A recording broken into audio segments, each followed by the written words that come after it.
Hi friends, मु कविता आपन को स्वागत करुच्ची हेल्थ विथ कविता चैनल को। आयुर्वेद रे महू को मनुष्य शरीर पाई अमृत बोली कहा जायछि। कफ दोष दूर करिबा पाई महू सर्वश्रेष्ठ अटे। महू को जेते दिन रखिले मध्य ताहा किछि खराब होई न थाए। आयुर्वेद अनुसारे महू जेते पुराणा हेबो ताहार गुण सेते भलो मिलिबो। महूरे glucose, magnesium, vitamins, potassium, sodium, chlorine, sulphur, iron और कैल्शियम आदि पोषक तत्व अधिक मात्रा रे रहिछि। एहा सह महूरे एंटीऑक्सीडेंट और एंटीबैक्टेरियल प्रॉपर्टीज रहिछि। प्रतिदिन महूर सेवन द्वारा इम्यून सिस्टम स्ट्रांग हेबा सह रोग प्रतिरोधक शक्ति वृद्धि होइथाए। थंडा, काश बा कोनोसी भी छोट छोट रोग सहजरे होई न थाए। अस्थमा, थंडा बा काश हेउथिले 1 चमच अदा रस रे आधा चामच महू मिसाई खाइले थंडा जनित सबु समस्या रो मुक्ति मिलिथाए। छोट छुआ को थंडा होइथिले किछि तुलसी पत्र रस रे अल्प महू मिसाई खुआइले थंडारू उपशम मिलिथाए।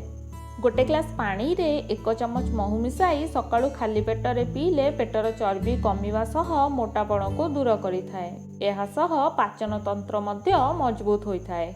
मन रखंतु, पानी गरम थिबा बेले केबे भी महू मिसाई पीबे नाही। गरम पानी सह महू मिसाई पीले शरीर उपर एहार खराब प्रभाव पड़िथाए।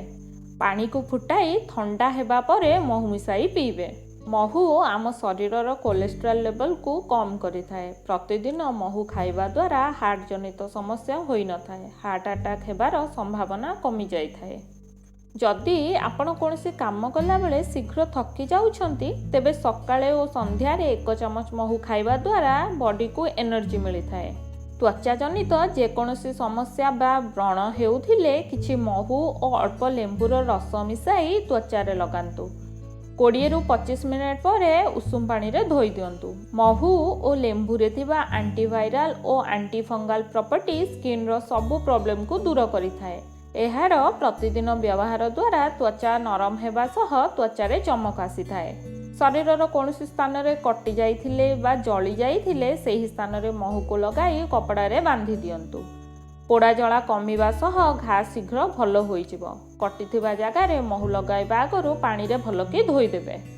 राती रे जदि ठीक से निद हेउ नाही तेबे सोइबा आगरु 1 ग्लास क्षीर रे 1 चमच महू मिसाई पियंतु।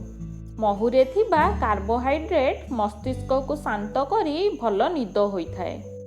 जेउ मानंकु डायबिटीज अछि सेमाने मिठा खाई पारंती नाही, किंतु महू मिठा हेबा सत्ते डायबिटीज रोगी महू को खाई पारिबे। महूरे थिबा फ्रुक्टोज और ग्लूकोज सुगर लेवल को नियंत्रित करिथाए। ध्यान रखंतु, जेउ मानंकु टाइप 1 डायबिटीज अछि सेमाने केवल महू खाई पारिबे एवं महूर व्यवहार करिबा आगरु डॉक्टरଙ୍କ सह थरे परामर्श निहाती भाबरे करिनेबे। आखि जनित जेकोसी समस्या थिले महू खाइबा द्वारा बहुत लाभ मिलिथाए। मोतिया बिंदु होइथिले शुद्ध महूर किछि टोपा आखिरे पकाई अल्प समय परे ठंडा पानी रे धोई दियंतु। महू आखिरे पकाइबा द्वारा हालुका जळिथाए, किंतु आखि जनित समस्या रे बहुत लाभ मिलिथाए। गला जनित जहाँ भी समस्या थिले महू खाइबा द्वारा समस्या दूर हेबा सह स्वर मधुर होइथाए। महू खाइबा द्वारा कौन सबु लाभ मिलिथाए से विषय रे तो जानिले। एबे चलंतु महू खाइबा समय रे कौन सबु सतर्कता अवलंबन करिबा उचित से विषय रे जानिबा। महू आम शरीर पाई बहुत उपकारी, किंतु एहार अत्यधिक सेवन शरीर पाई हानिकारक होइथाए। आयुर्वेद अनुसारे दिन को 2 रु 3 थर ही महू खाई पारिबे। गोटे थर रे अधारू 1 चमच ही महू खाआंतु। पूरा दिन रे 2 रु 3 चमच महू खाई पारिबे। एहा ठारू अधिक मात्रा रे महू खाइबा द्वारा शरीर रे खराब प्रभाव पड़िथाए। महू को केबे भी गरम जिनिस सह मिसाई खाआंतु नाही। गरम जिनिस सह महू मिसाई खाइले एहा शरीर पाई विषर काम करिथाए। क्षीर बा पानी को फुटाई ठंडा हेबा परे महू को मिसाई खाआंतु।